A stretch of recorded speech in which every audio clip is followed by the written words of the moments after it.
the stock market is not a casino, and Wall Street is not a place where people are just wildly speculating for the most part. We are creative. We are constructive. We are imaginative. We are exploring. We are creative solutions. Hi, and welcome to the Creative Solutions Podcast. I'm your host, Isolde Trachtenberg. On the show, you'll hear interviews with innovative creative artists, entrepreneurs, business executives, and thought leaders. You'll have a front row seat as they explore their internal, uncharted waters about what inspires them to grow, achieve, and innovate. Get their insights and realizations as I tease out answers to questions they've never pondered before. You'll also learn how to supercharge your innovative drive, mindfulness, and communication skills so you can succeed. This episode is brought to you by my favorite productivity hack, the Brain FM app, this podcast's host, Podbean, as well as my book, Speak From Within, Engage, Inspire, and Motivate Any Audience. Hey there, this is Isolde with a special announcement. I know that you're excited about this week's guest. I am too, but you need to hear this before we get into the episode. While Eric Henning teaches general principles of money and does individual business coaching, he cannot and does not provide investment, tax, or legal advice. Please consult a professional licensed in your place of residence for specific tax, legal, or investment advice. Hello, and welcome to the Creative Solutions Podcast. I'm your host, Isolde Trachtenberg. Thank you for joining us for this Money Monday. Every second Monday is Money Monday, except for we're taking a break soon. But I want to help you do something that is a mystery to me, which is why I have the ever phenomenal, ever mysterious, ever magical professional magician and financial expert Eric Henning here to talk about something that we all, if we are creative artists, if we are creative entrepreneurs, business owners, anybody like that, we need to know. Eric's unique blend of magic and money wisdom has helped lots of entrepreneurs, creatives, small business owners master the art of investing, even in, and this is important, the toughest times. So in this episode, Eric's going to share some actionable insights and strategies to help you secure your financial future and plan for comfortable retirement, knowing that, of course, and you've heard this earlier in the episode, that this is not advice for you to go do. This is educational. Please always remember that. But if you want to transform your financial game and ensure that your creativity flourishes for years to come, you're going to want to join this conversation because we're going to be talking about what to look for in investing in challenging financial times. And I want to welcome you to the show, Eric. Thank you for being here. Oh, it's my pleasure. Happy to be back, Isolde. This is so cool. This is such an important topic that I'm so grateful that you are willing to talk about, because so many of us go, oh, I don't need to think about it early on. Certainly, I was one of those people who wasn't thinking about long-term financial future when I was in my 20s, in part because, quite frankly, I didn't have the money. I was completely broke. $23.56 when I graduated college. That was all the money I had in the world and no job. So we're looking at a lot of people probably who have that kind of mindset, or at least who used to. As most of us are sort of starting to approach retirement age, we need to be thinking about this. But I know that you advocate for starting to think about it very young. So even if we start thinking about it when we're very young, about building our financial future and securing it, how do we do that? How do we do that in challenging financial times? So that is the big question that I'm thinking about as we talk about this. But I want to really come in to this with a slightly different approach than most people take, because we focus on creatives here on the show. So I would love to just jump right in and go, why? Why should creative entrepreneurs invest to begin with? It's a great question, Isolde, and it's the answer is really the same as for anybody else. You need to invest because at some point your body or your clientele or your boss, if you work a job, will tell you that you can't work anymore. Things happen. People get chronic illnesses, or they are physically unable to do what they were doing before, or they simply want to take time to do the things they always wanted to do. what is, unfortunately, in the way our society is designed, people work and work and work for years and years and years, and then they're retired for a few years and then they die. And so obviously you don't want to sacrifice living today and living fully today against some possible tomorrow that may never come. At the same time, you do want to prepare. You do want to have savings and investments saved up, and those are different things, because there are going to be times when you can't work, even if you're not retired. We just went through a pandemic where my business was basically illegal for 2 years. Mm, So if I had not prepared financially, I would have been in deep trouble. And yet, when I talked about that in 2018 in front of groups of family entertainers 2 years before the lockdown, I was almost laughed off the stage because, there's never going to be a time when people don't need face painting or balloon animals or magicians or whatever. And the answer is, yeah, things can happen, things that we can't predict. But every time is a challenging economic time, depending on what business you're in and depending on your perspective.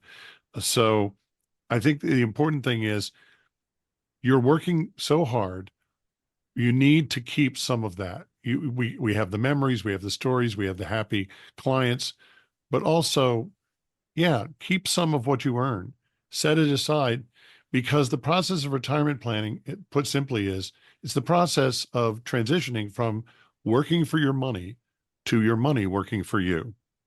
See, that's the difference between affluence and wealth. We look at affluent people and we're like, wow, they're really doing well. They've got the two BMWs and the 6 vacations a year and the private schools and the condos and all. What they have is they have a really good job. And if they lost that job, they'd be bankrupt in 30 days. Affluent people have a really good income. Wealthy people have assets. And what they've done is they've said, I'm going to make some choices now that will enable me to save money for later so that I can live later like most people can't. And that's why creatives need to invest, because there may come a time when you can't do what you're doing anymore, or some outside force may prevent you for however long it is. So we need to prepare for that. I mean, ants prepare, right? Ants, you look at the ants, they store up food for the winter, right? for You know, sure. I mean, it's built into the fabric of the universe. Insects do this. So I think we can too. And it's interesting because ants prepare, true. And we see this, bears eat a lot before they hibernate. All of this stuff happens in the natural world where non-human animals are much smarter than the human ones. Having said that, I made a huge mistake. When I finally jumped in and went, oh, you mean I should be getting matching for my 401k from the company I'm working for because it's been offered to me and I didn't know what it was because I had wonderful arts education in high school, but absolutely crap financial education. And I didn't take any financial education courses in college, not that I think any were offered. So I didn't know, for example, that my money should, as you said, be working for me, that I should have a 401k that had a 5% or 10% matching from my Yes, company. we have a term for that, Isolde. Employer matching in your retirement plan. We call that free money. Exactly. But see, I didn't know, but B, even when I did that, here's what I did wrong. Okay. I didn't realize I should have that money invested in something and have it grow. I lost 20 years of what I call compounded interest because I didn't realize that I should have it doing something for me. So you can't just go, I'm going to put my money in a savings account and just let it sit there. The thing is, I know that now. I didn't know that then. So for talk to me like I'm 16 or 18 Okay. and tell me why I should have Let's known to do yeah, that. let's back up. Yes, why not just put in the bank? Hmm. Absolutely. Hmm. Okay, here's the answer. There are two things that you're fighting against when you're trying to save money. Taxes and inflation. These are the two things that are going to try to erode your savings away. If you put money in the bank, you're going to you get interest, what minimal interest there is. You're going to pay taxes on that. And then you've got to look at the cost of living. Well, right now, prices are rising, and inflation is the rate at which consumer prices are rising. Okay, on an annual basis, it's figured on it. So when somebody says this month inflation was 3.5%, it wasn't 3.5% for the month. It was prices rose at an annual rate of 3.5% compared to the year before. That's what they're saying. Okay, just so you understand the number. Mhm. So what that means is if inflation's at 3.5% and you're going to pay taxes as well on that interest, if you're getting less than 1% at the bank or 1.5% at the bank, basically you're guaranteed to lose money at the bank. So there is a place for a savings account, and that place is your emergency fund that you need on a moment's notice when the car breaks down or the roof caves in or you need a new heater for your house. That you should have, a couple of months of income saved up there. That's one of the buckets that we talk about in the financial buckets. You pay off your debts, and you do that, but you don't have to have that all done before you start investing. You can do it at the same time. So you don't let that be an excuse to keep you um, putting all of your money in the bank. You do want some money in the bank as your emergency fund, because credit cards are not an emergency fund. When you're using a credit card, you're borrowing money at usurious interest rates that historically would have put the bankers in jail for life. Okay. It's only in recent years, only in the last 40 years or so, that we've allowed credit card companies to charge 20 and 24% a year. It's absurd. And that's when you get in. And if you've ever had a large balance on a credit card, you know what I'm talking about. And you know what Albert Einstein was talking about when he said the most powerful force in the universe is compound interest. So let's flip that script. And instead of borrowing money and having that work against us, let's invest that money and have that compounding work for us. And that's power, and you can do that.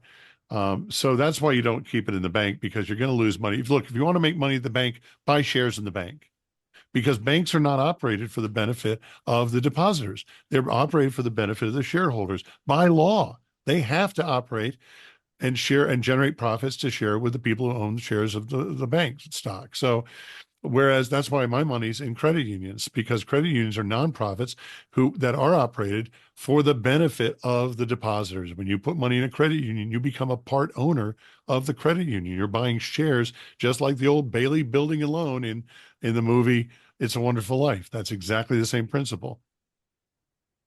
And so that's why I put my savings in a credit union, and most towns of any size have a credit union that is open to people who don't necessarily belong to a special interest group. So at least get the best interest you can on the savings you do have. Keep as much in there as you need, as necessary, and as little as possible. And then anything over that, you want to be investing. It reminds me of a Friends episode, actually, where Ross and Monica's parents were talking to them about savings. And Monica, I think, had just been fired, and her parents were like, well, that's okay. You can just use your emergency fund, because how much of our salary should we be putting into our emergency fund every month? And Ross automatically goes 10%. And Monica doesn't say anything because she hadn't been doing that. Some of that was she wasn't making enough money to get by. So I want to talk to you a little bit about that notion of what we think we know versus what we don't know. And sometimes we live above our or beyond, I guess, our means. But there are some misconceptions that we have about how to invest and whether or not we can or should be investing, even if we're not making a lot of money as creatives, or in Monica Geller's case, as a sous chef at a restaurant. Can you Also a talk a lot creative. about that? Also Yeah. creative, but the point is that there is this moment in time when we sort of have to go, what do I know about this? And she was busy. She was a 20 something living her life, in the world of the show, 20 something living her life, trying to make ends meet, trying to be a chef at her own restaurant, blah, blah, blah. And then we have to go and look at, a playwright or a singer or a magician or a variety entertainer. We're gig workers a lot of times. We're not salaried. So we don't have, I guess, a steady income. It can ebb and flow. So we don't know what to do, when to do things with our money. And then there are a lot of misconceptions out there. So we don't even know where to begin to look to find out. Can you talk a little bit about what all of that is and how we sort of separate the misconceptions from the truth and do it Yes. right? So we're going to do a little myth busting now about investing. One of the biggest myths about investing is that, first of all, that the stock market is a casino. You're just betting and it's gambling. And that is not helped by some of the terminology that people use, where they talk about blue chip stocks, which is a poker term, the blue chips being the most expensive. And so that doesn't help us a lot. The stock market is not a casino, and Wall Street is not a place where people are just wildly speculating for the most part. In fact, professional investors are among the most risk averse people out there. And there is a tremendous amount of money thrown at generating a tremendous amount of computer power to take large amounts of money and use trading strategies, short-term trading strategies that take advantage of tiny, minuscule differences in pricing on different things that over time generate a little bit of a better return than a bank, but it's certain. It's a certain return. That's for the big fancy institutions. That's not for you and me. It's not for you and me. Everybody's afraid of the stock market, but nobody's afraid of investing in good quality companies. What you're doing is, if you're an entrepreneur, you already understand that the way to wealth and the way to financial security is by being a business owner and not necessarily working for somebody else. Okay. So let's extrapolate that and let's put our money into other people's businesses so that they are now working for us. We're sharing in those profits, right?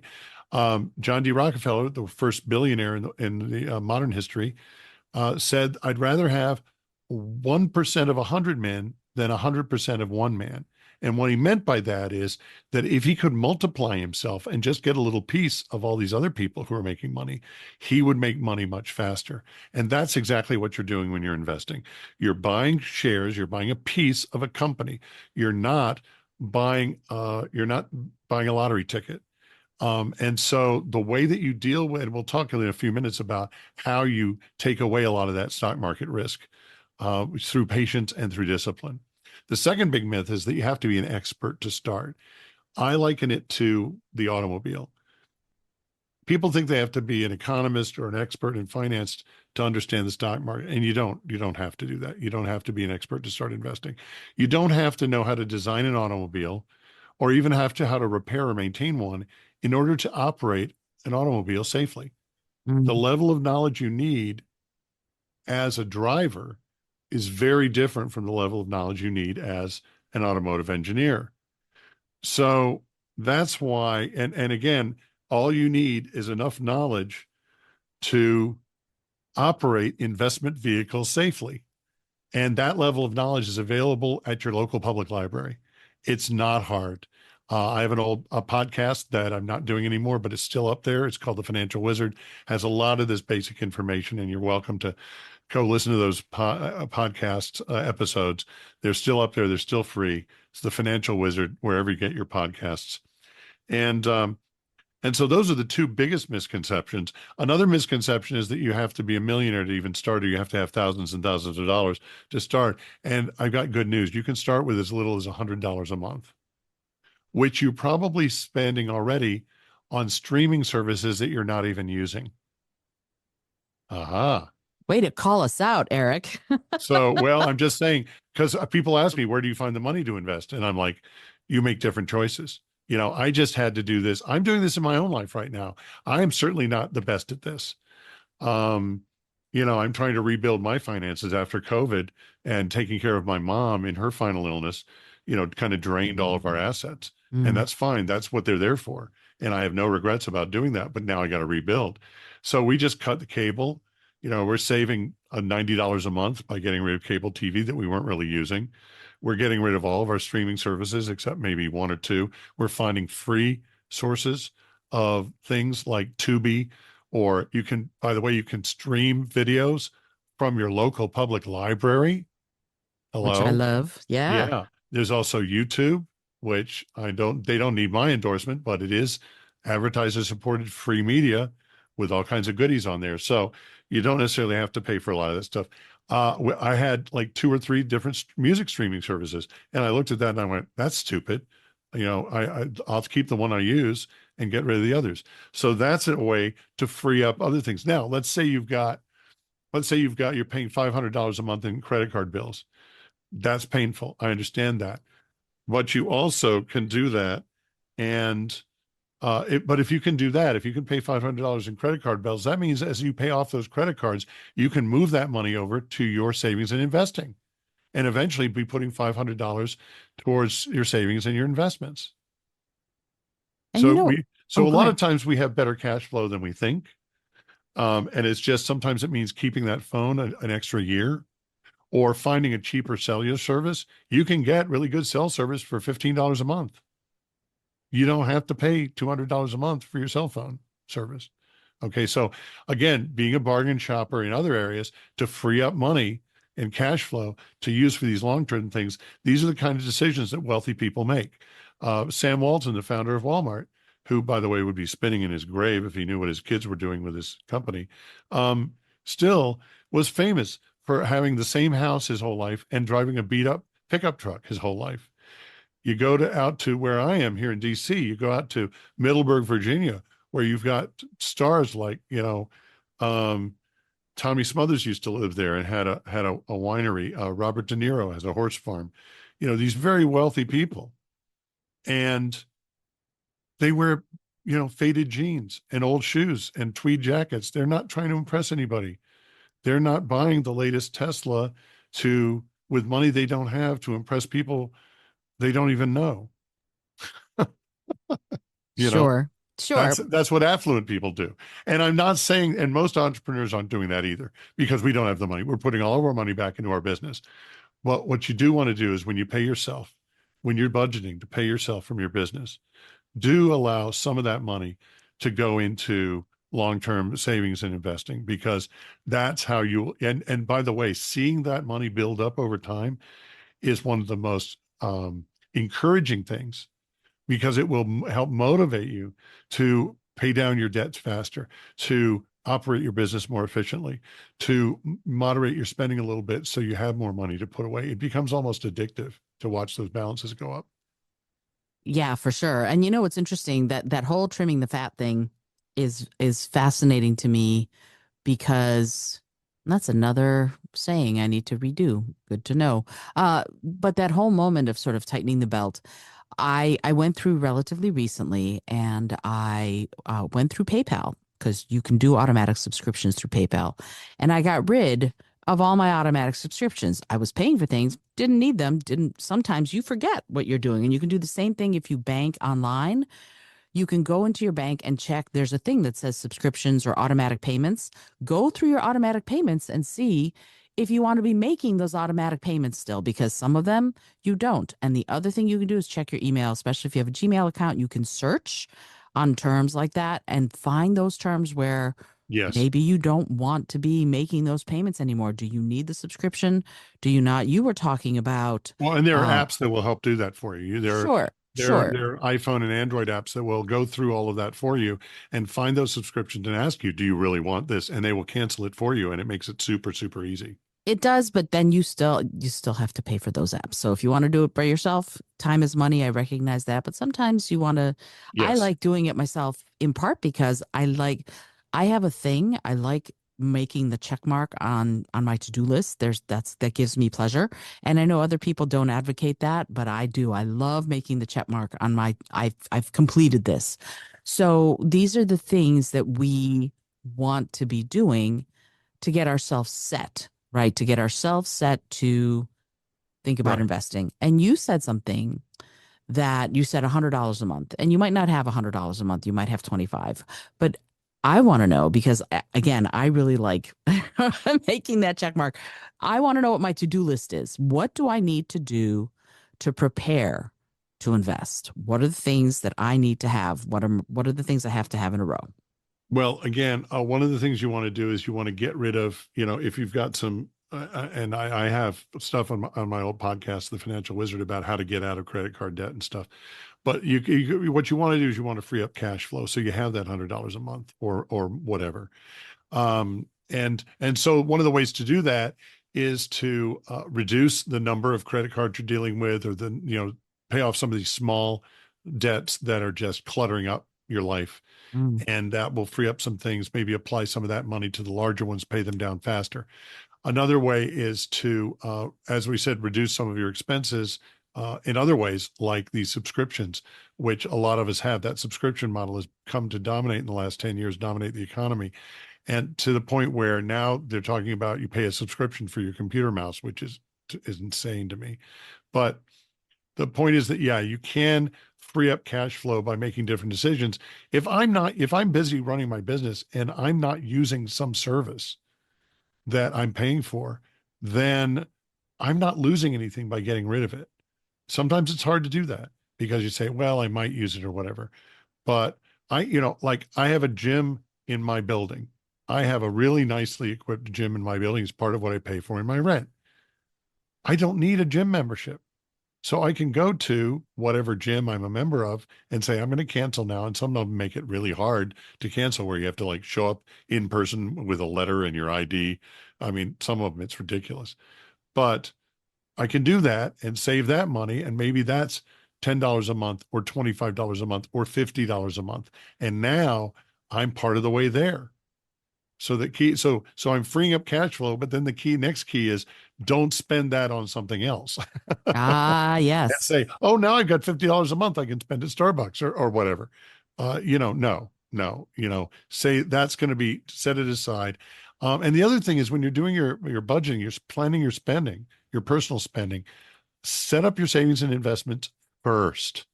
Your savings, and I find that the months when I set up my giving, my saving, and my investing before anything else are the months when I have no trouble paying my bills. But Hmm. if I don't do that, sometimes I can have trouble paying my bills. I don't know why this works, but it seems to be kind of a truism. My dad found that out and passed it on to me, and I pass it on to you for your consideration. So, so free up the cash flow. And then the next thing is going to be how do you invest? Where do you find good investments? I'm sorry, I'm asking the questions myself again. No, but it's interesting because a lot of us feel like, okay, let's say I have that $100 a month.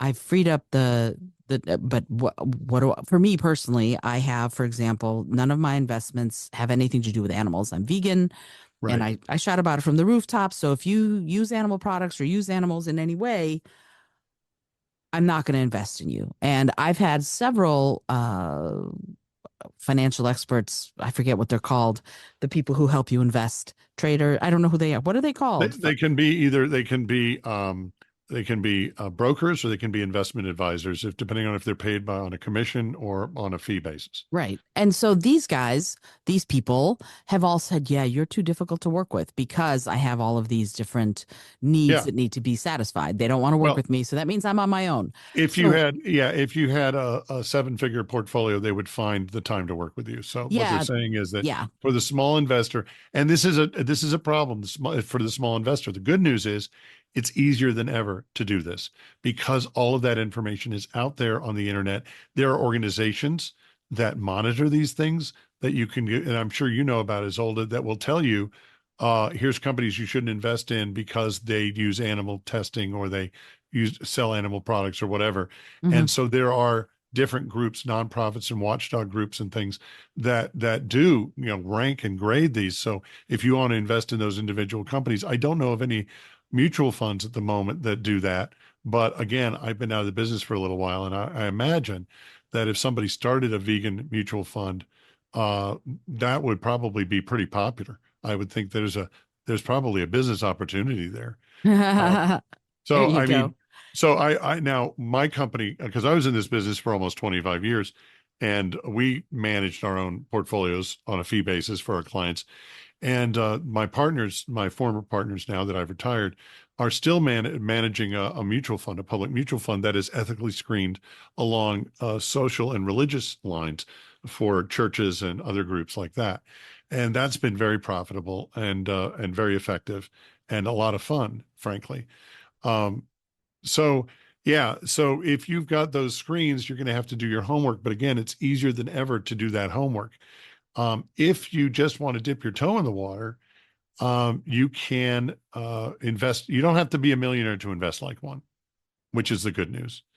Since the 1930s, there's been something called a mutual fund. And if, let me just explain, a professional, very wealthy people hire professional managers because they don't have time to do the homework. And everybody listening to my voice right now, if you can hear this podcast, you are absolutely smart enough and capable enough to do all of this yourself. You absolutely can. Just like the person who's able to do their own car auto maintenance. You can do that. Um, and the information is out there for you to do it. But the problem is for most of us, especially if we're running a business, is we don't have the time and we don't want to pay the cost of learning curve. What's it going to cost us to learn how to do this? And so we hire a professional manager. Now, a very wealthy person, again, is very busy and the money becomes another job. And so they hire somebody to manage that. And these are private money managers, of which I was one for years. And but what I can tell you is that what they do is they just simply build a portfolio of companies. They invest in companies that they feel are a good value. Now, there are different styles of investing. There are growth managers that are looking for Apple. For example, they want to buy Apple computer in 1980, right Mm-hmm. when it's just at the beginning, and they want to take that. That's an emerging growth fund kind of thing. These are terms that you will see bandied about. And then there are blue chip investors that look for well-established companies that are paying cash dividends to their investors, that where there's less overall risk that the company's going to die. And those are people who are investing in Apple in 2015 Right. when it's already the biggest company in the world. And then there are value investors, which is what I was. These are the yard sale shoppers of the investment world, and they're going to invest in Apple in 1998, right after Steve Jobs comes back and when people think the company's about to die. But we see there's some potential there, you see. And those are and to my mind, those are the guys who make the most money. But again, depending on and the amount of risk you're going to take is based on your age. The younger you are, the more you can do these younger emerging growth companies. The older you are, the more you want more established kinds of companies. And so you're going to look at mutual funds. And what a mutual fund is basically, instead of having a millionaire and somebody putting in millions of dollars and you're having it professionally managed, what you're doing is you're getting a million people with $100 each, and you're putting together a portfolio. So instead of owning the entire stack of pancakes, you're owning a slice of the stack of pancakes, but you still get a piece of every single pancake, if that makes any sense. It makes all sorts of sense. I love index funds for that very reason. And index funds basically mimic the entire market, but you will always underperform the market in an index fund because the index fund charges a management fee. For Mm-hmm. what? I don't know. They're not managing anything, but they charge a fee. So that means if they're investing in the market directly, they're mimicking the entire stock market or the S&P 500 or the Dow Jones or some other famous index, you're always going to do worse than the index because you are going to pay that management fee. So you're going to get the index minus the cost of the fund, which is fine, and that's a useful thing to have as kind of a baseline to Mm-hmm. start with. But active management generally does. Most active managers underperform the markets. They do worse than the stock market, but there are a number that do better year after year after year. And there are a couple of things you can do to mitigate risk. The biggest thing that people are worried about in the stock market is what we call volatility, the fact that it goes up and down, up and down, and up and down. And the reason is because it's liquid. Liquidity is the ability to cash in anytime you want. The real estate markets aren't liquid. I mean, for example, if I had $1 million in real estate in the Washington area, I could sell it in one day. I'd take a haircut on the price and I'd probably make the front page of the Washington Post, but I could sell it. It would be difficult. I can move $100 million worth of stock on the New York Stock Exchange in 15 seconds and nobody will know I've been there. So the fact that these markets are really liquid is also their downfall because people think that they have to jump in and out because they can.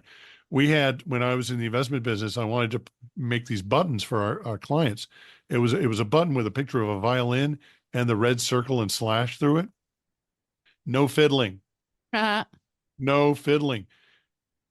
Every one of our listeners knows of a piece of real estate or a piece of land that they passed by every day 20 years ago and they wish they bought it because now there's a shopping center sitting on it or an office building or a bunch of houses, and it's really valuable now. That's the way to invest in the stock market. If people invest in the stocks the way they invest in real estate, they bought good companies and just held on to them for 5, 10, 20, 25 years, Then all of a sudden, the daily ups and downs of the stock market smooth out. If you look at those charts, they smooth out into a gentle upward sloping curve. Even with the occasional crash, the general trend is up. Why? Because companies convert human energy into money. They convert human capital, what we call sweat equity, into money. The same thing you're doing in your business and I'm doing in my business is what these bigger companies are doing every single day. And so by getting on board and joining them and getting on for the ride, you get to enjoy that ride. And some companies will pay you cash along the way, which you can reinvest in more shares and compound that way. So one of the ways that you can do that is simply be a long-term investor. That's why I say you need to have savings so that if there's an emergency, you don't have to liquidate your long-term investments. You want to be able to leave those alone. And one of the best ways to do that is in an IRA or some other retirement account where you can't touch it until you hit a certain age without penalties. That will help encourage that discipline of and the patience of leaving it alone so that it really can grow. You know, what most investors do, it's kind of like the farmer that planted carrots and then pulled them up every day to see how they were doing. I had never heard of that. Yeah, carrots, that's not how carrots grow. That's That's not how carrots. hilarious. No, what you do is you watch for the rain. If there isn't rain, you water. If there's no rain, you water. You weed. You try to avoid the insects and you let it grow because if you put the carrot in the ground, if you plant that seed, it will grow. It's built to grow. It's designed to grow. It's built in, and you don't have to make it grow. You know what's So, interesting about that, though, is that you have to have a certain amount of faith in your decisions in order to be able to do that. Because I am a second guesser. I second guess all sorts of stuff. And so in that moment when you're going, yes, you have to water it if it needs water, you have to weed around it if you need to do that, but you have to know that it's designed to grow. How do we know that? How do we know that that our investments are designed to grow long term, right. particularly if we are new to investing and don't Okay. have a lot of money to do that with?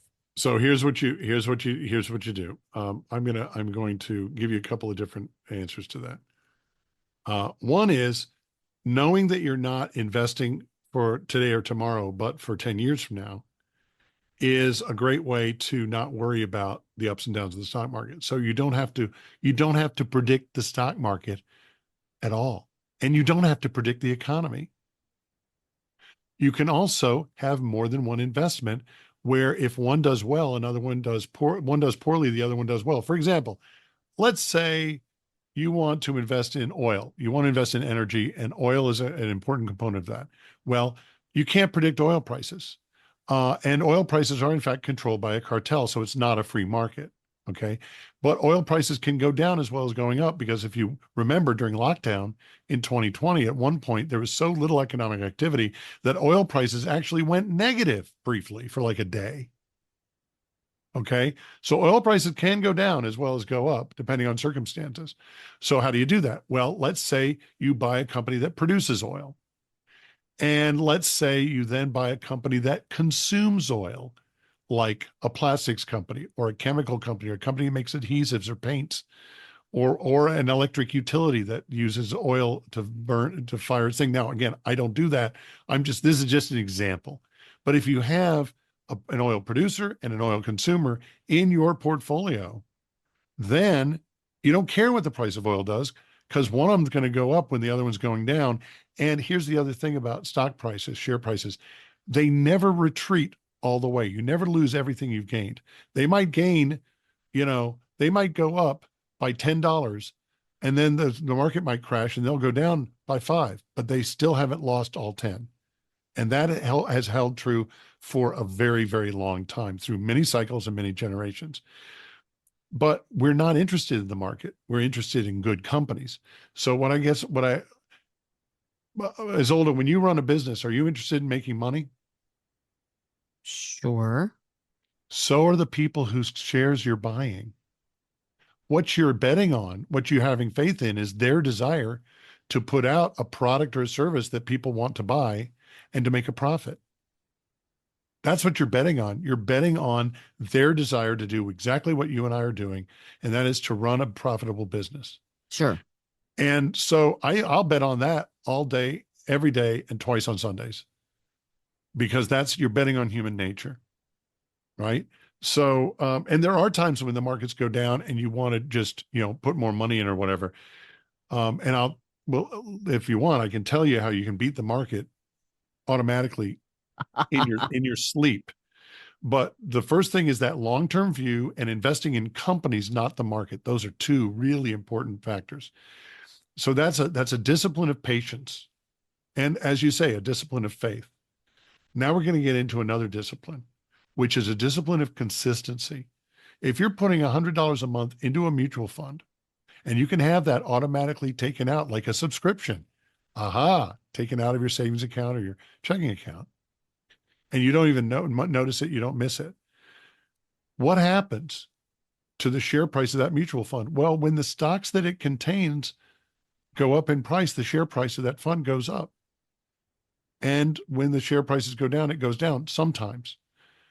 But it also depends on how many shares, because they're constantly issuing new shares and buying more stock. Here's the way I look at it.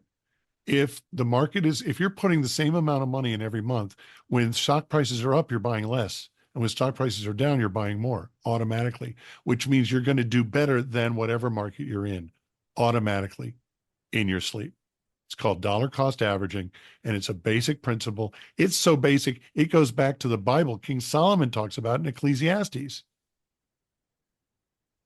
Wow. says, he says, plant some seed today and plant some seed tomorrow, because you don't know which one's going to do the best. You don't know which one's going to do better. In fact, a lot of these principles go back to King Solomon, which is not a terrible surprise, because he was so rich, he makes Bill Gates look like a piker, makes Elon Musk look like an amateur. So I like to take my advice from experts, like the richest guy who ever lived. I'll listen to that guy. Yeah, For tell me sure. what he's doing. So $100 a month, you're putting the same money in. Now, it's possible to make a fortune in a mutual fund that never changes in price. And I'm going to give you another word picture. Imagine you're pouring water into a bathtub, but the bathtub keeps getting bigger. Even though the level of the water on the side of the tub never changes, you've still got more water. And that's what a mutual fund is. It's getting bigger and you're putting more water in, they're investing more. So even if the share price doesn't appear to be moving at all, you can still be making a whole ton of money, because every quarter when those dividends get paid, now you're buying more shares and it's just compounding like crazy. But let's say you don't even want to do a mutual fund. Let's say that's too difficult or too scary. You don't want to get that far into it. Okay, let's invest in good companies. Everybody's afraid of the stock market, but nobody's afraid to invest in good companies that they understand. So I had a strategy that I used to teach people called "Get your bills to pay you." Look at where you're spending your money. Where do you buy your gasoline? What kind of car do you drive? What Where do you get your books? What is there a bookstore that's public? Is there where do you buy your groceries? Who is your electric utility? Do you have gas in your house? What's your gas utility? What's your water utility? A lot of these companies have stock. They're publicly traded and you can invest in them. And the profits of utility companies, in particular, like electric companies, are mandated by law and they have to pay dividends. You can also invest in real estate through the stock market through a device that was created under President Eisenhower called the REIT, the Real Estate Investment Trust. And you can actually buy shares like a stock in an entire portfolio of real estate. And there's one company that buys all cash real estate. It's daycare centers and family restaurants and medical office buildings and things like that. And they don't have any debt, and they just pay. And real estate investment trusts by law are required to pay 90% of their rental income out to the shareholders. And because it's real estate, you also share in the depreciation. So some of that is tax protected. So you don't have to pay taxes on all of it. So there's a lot of different ways you want to invest in gold, you can buy convertible bonds of a gold mining company or whatever. You don't have to buy gold. There are a lot of different ways you can do that, and you can get as complicated, as advanced as you want. But if you just write down your bills, most electric companies and utilities will allow you to automatically buy shares in their company as part of your electric bill. You just pay your electric bill, and part of that money goes to buy shares, and they'll hold the shares for you. And when they pay dividends, they'll just buy fractional shares of those dividends. And again, before you know it, it just grows and grows and grows. Where do you have money in a bank? Is it publicly traded? Buy shares in the bank, get some of that money back, right? So again, investing in companies you understand is a great way to get started. And it doesn't have to be complicated. If you want to put $20 a month from into your electric bill and start buying stock in your local electric company, then that's a great way to get started. You don't have to go crazy. But if you can put aside some money into a larger professionally managed portfolio, that's going to give you the combination of returns and a little bit lower risk that I think most of us prefer. And then you can do that based on your age. If you're young, you want growth companies, growth stock portfolios, growth mutual funds, emerging growth mutual funds. When you hit about 40, you want to go into what are called total return funds, where they're investing in some bonds and dividend paying stocks. And then when you're older and you're getting ready to retire, you can either convert that money into other things or you can buy into dividend paying stocks. And the thing I love about dividend paying stocks is that stock dividends historically tend to outpace the cost of living. They tend to rise faster than inflation. The thing I like about investing in real estate investment trusts is so do rents. Mm. So these are all different kinds of things. And when we did IRAs for people, I remember one of my favorite things I called the IRA money machine. I would take somebody's IRA and I would put it into an all cash real estate program where they're just cranking out massive dividends and these are monthly dividends because it's monthly rent. These aren't quarterly like a stock or a mutual fund or twice a year like a bond. And so every month that money, and then we would take the dividend and put it into a growth mutual fund. And one of the clients was a young lady, and I remember she put into an IRA, and at that time the laws had changed, so you were allowed to take money out of an IRA without penalty to put a down payment on a house on your first home if you were a first-time home buyer. So she had gotten married, and she and her husband said, "Let's take some of this money out." So she took out all of the mutual fund money out of her IRA and used it as a down payment on a house. And about 5 years later, she calls me up and she says, "I got this statement. I don't understand it. I took all the mutual fund money out of there and left the real estate, and I've got more money there now than I had when I started." And I'm like, "Yeah, because the real estate's still putting rent every month into that mutual fund. Mm. It's still going. It's still going." And a Roth IRA, if you can do it, you can sacrifice that today's tax deduction for tomorrow's tax-free income. If you put money in a Roth IRA, that money, even the profits on it, will never be taxed again. You're done. So you can have that money accumulate and draw it out tax-free when you retire, which means that your investments don't have to perform quite as you aren't under so much pressure to make so much more money because you'll be saving all those taxes. And you can pass that money on to your children and grandchildren or your heirs or an organization that you want to support after your death tax free. Boy, you're singing my song. So it's time. They say tragedy plus time equals comedy, right? Comedy is tragedy plus time. Wealth is discipline plus patience. Wealth is discipline plus patience. If you have the discipline to set aside money every month in small amounts, it doesn't hurt. And you might say, "Well, Eric, I'm 50 already, or I'm 40 already, or I'm 60. It's too late for me." No, it's never too late to improve your financial situation. Are you going to be a millionaire? Maybe not, but you can start today and you can improve stuff. Now, I've made no specific investment recommendations, but I think you can see that hopefully there's enough knowledge here that you could go on the internet. You could look up some of the resources that are out there, um, and or go to your local library. I will give you some names of people who have written books that I respect. Sir John Templeton, who created the world's largest prize for progress in religion and gave it to Mother Teresa a long time before she ever got the Nobel Peace Prize. He even found his heroes early. John Templeton, who pioneered global investing. Uh, Peter Lynch, who famously ran the best performing mutual fund in the 1970s and 80s. Um, Books that those guys have written, pay attention to, because they're going to tell you how to do it in plain English. Um, those are two guys that I respect a lot, that you can learn a lot from. And those books are available at the public library. You can download them for free off your local library app. Again, you can go to the Financial Wizard podcast and look up what I've said. I will tell you that if you have trouble sleeping at night, some of those episodes will be very helpful putting you to sleep, because I don't have guests on and it's not as exciting when there's only one person droning on and on and on. But if you can get past that, I think there's some stuff there that can help you.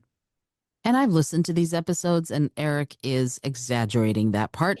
It is, if you are interested in knowing how to sort of get a handle on your financial present as well as your financial future, it's a really great podcast. And I'm going to put a link to the show in the show notes for this episode, because it is, look, let's face it, we're not living in times where we learn this stuff Well, as that's a starting to natural change. course of progression.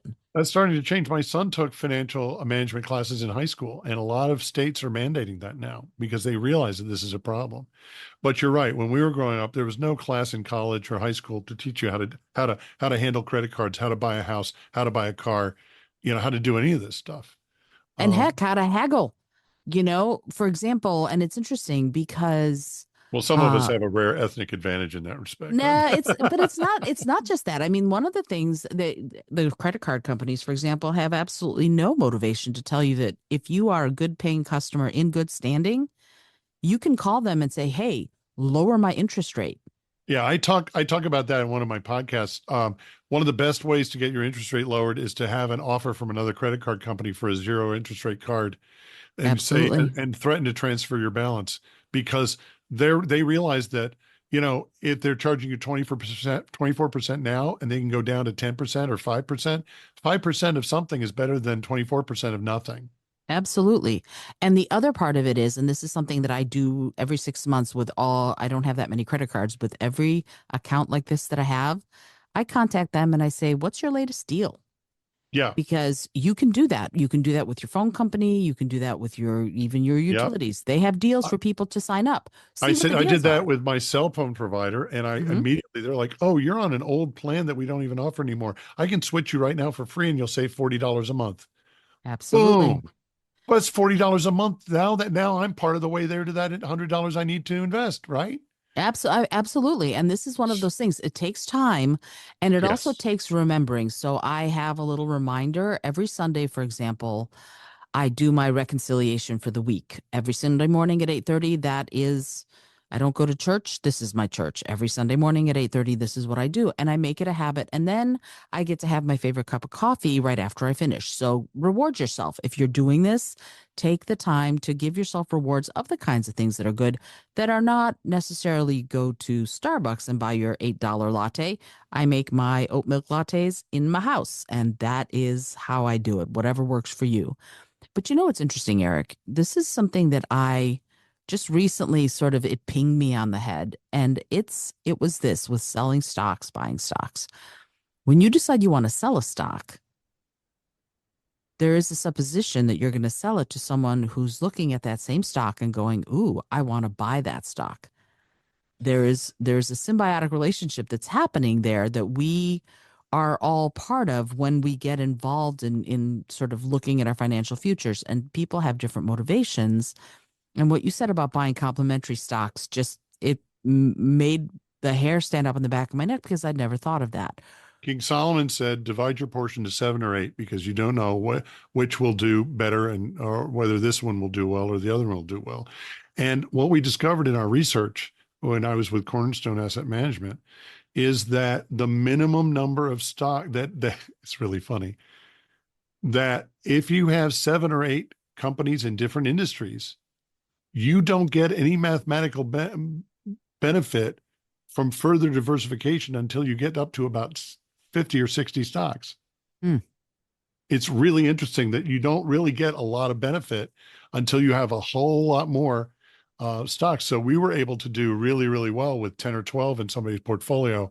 and really guard against a lot of different things that could happen in the economy. I mean, this stuff, it's not surprising to me that this stuff works. Seven or eight, the universe is built on octaves. We have octaves in music. We have, we waves, ocean waves go in octaves in a pattern of eight. The periodic table is in octaves. I mean, I can go on and on and on. So, you know, money is just like everything else. It's part of this universe, this material world, and it follows some of the similar laws. A lot of people ask me, when is the best time to start? Though, when you're young, you have the advantage of you have more time for your investments to go, and that's really good because you don't have to take as much risk. When you're older, you need it more, and most people don't start thinking about it till they hit their 40s. Um, and I'm just going to share that famous old Chinese proverb. You know exactly what I'm going to say, Isolde. You know, when was the best time to plant a tree? 100 years ago. When's the second best time? Today. And mic drop. And that's it. I mean, really, because one of the things I think that I encourage people to do as you're listening to this, and after you stop listening to this, first go check out the Financial Wizard podcast, but also this is the time to start doing the research. If you have no knowledge whatsoever, your public library has an incredible amount of resources. And in fact, right now, the New York Public Library is doing a 7 or 8 week, see, there's eight again.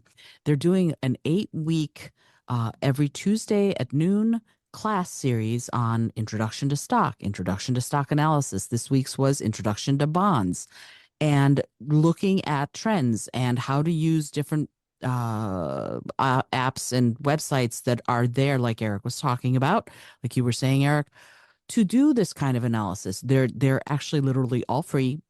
Take it Yep. during your lunch hour and see what you can learn because the information is out there. And if you can do it during your lunch hour, you can get started. And like Eric said, the second best time to plant a tree is today, is now. Let So, me just add a word of warning.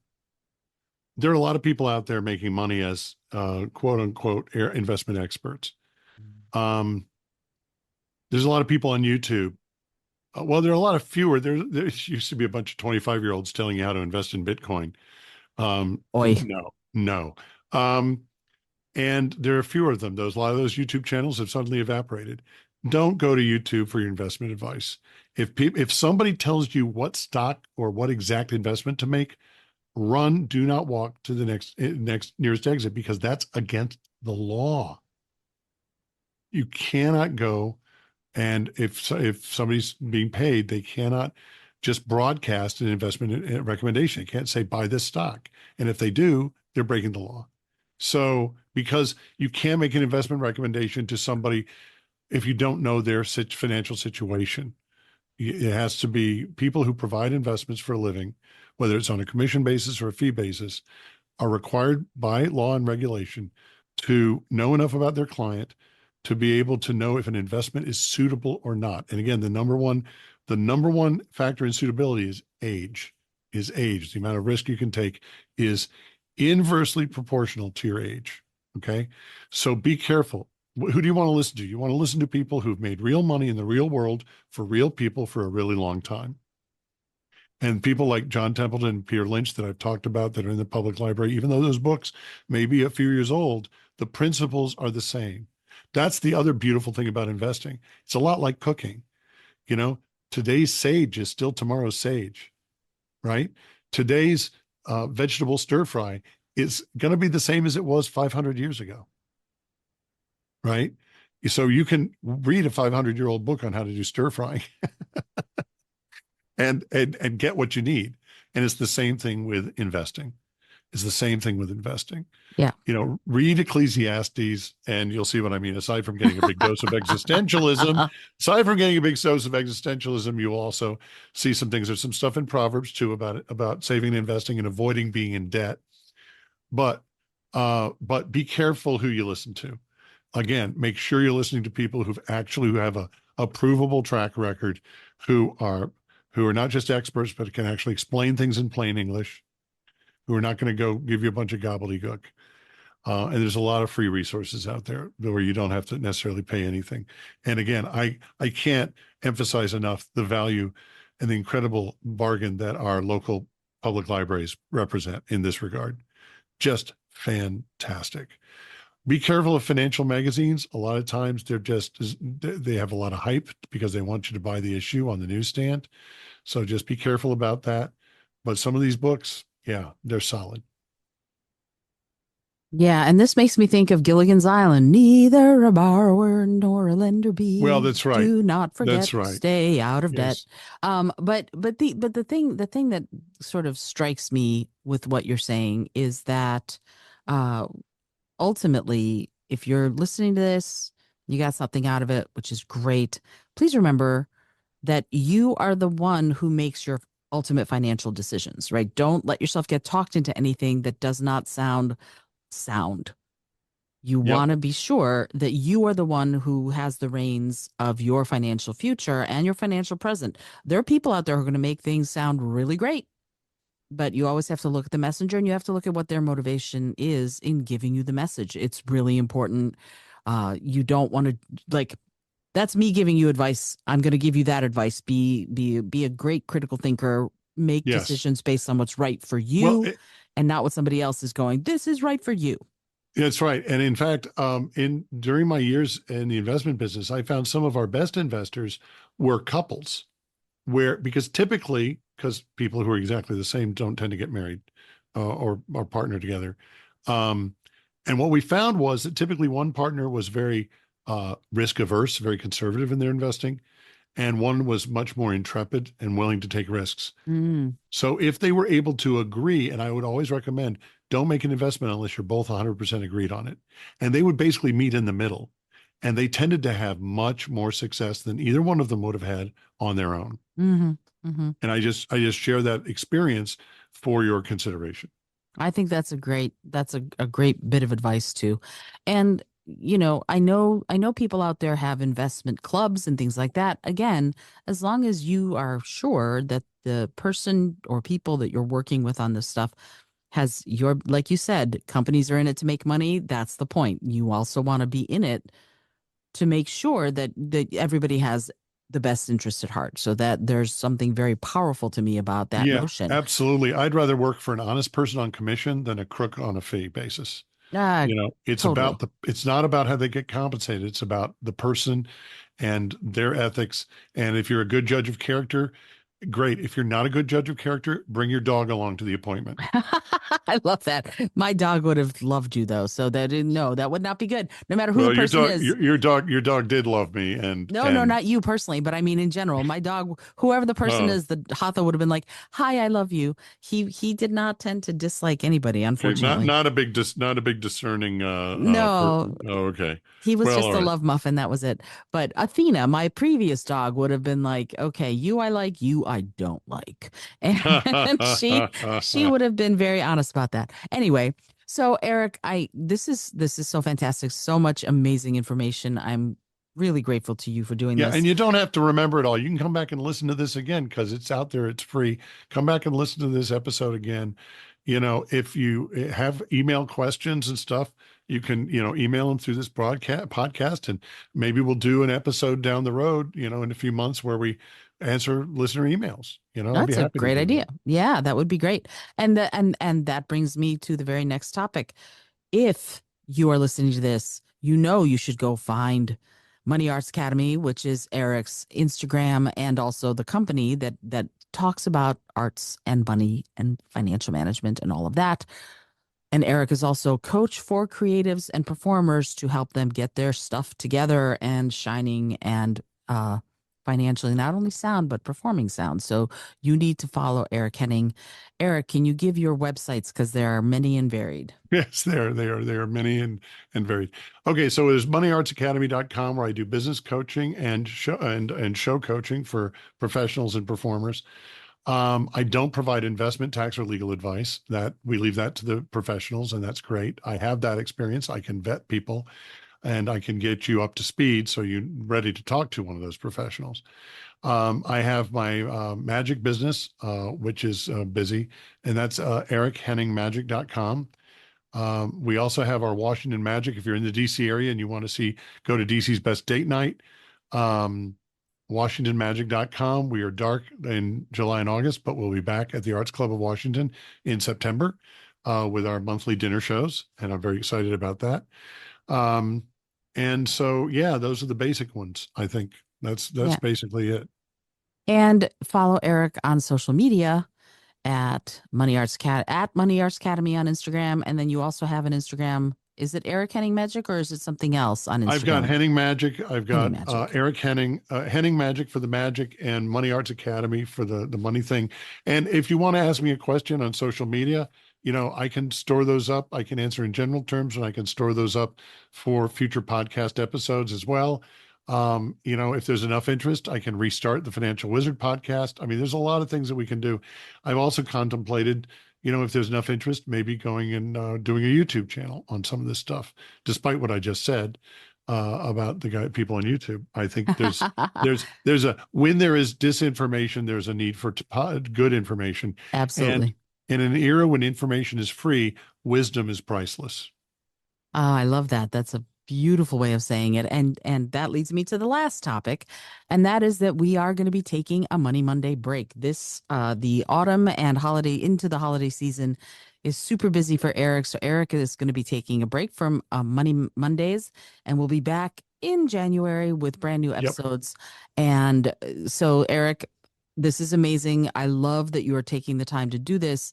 And if you're listening to this, I want to tell you that if you need this kind of advice as far as performing, as far as getting yourself ready, as far as marketing yourself properly, I will say, as a performer, you need to be talking to Eric because he's got it. He knows what he's doing and he knows how to help you do what you need to do in order to succeed as a performer. Whether you're a variety artist or a magician, I know musicians go to Eric. I listen to him, as you can tell, feverishly. So there's a lot that you can learn from Eric. I highly, highly recommend you do that. Take the time, listen to the Financial Wizard, get in touch with Eric if you need to get that little extra bit of advice in the autumn into the holiday season. We'll be back with Money Monday episodes in January of 2025. Eric, I am again grateful that you've taken the time. I learn so much from you every episode. No, you're very kind, and I'm happy to help. Look, if I can help somebody shorten the learning curve, if I can get somebody motivated to actually act and get started on this stuff, then I'm happy to do it. I'm absolutely that makes me very, very happy. So yeah, let's get busy. All right, cool. If you've been listening so far, you know that the show notes are going to have all that information as links. Eric's already also given them to you, so I know people learn differently. This is Isolde for the Creative Solutions Podcast, reminding you, as always, to be bold, be creative, and most of all, be kind. While Eric Henning teaches general principles of money and does individual business coaching, he cannot and does not provide investment, tax, or legal advice. Please consult a professional licensed in your place of residence for specific tax, legal, or investment advice.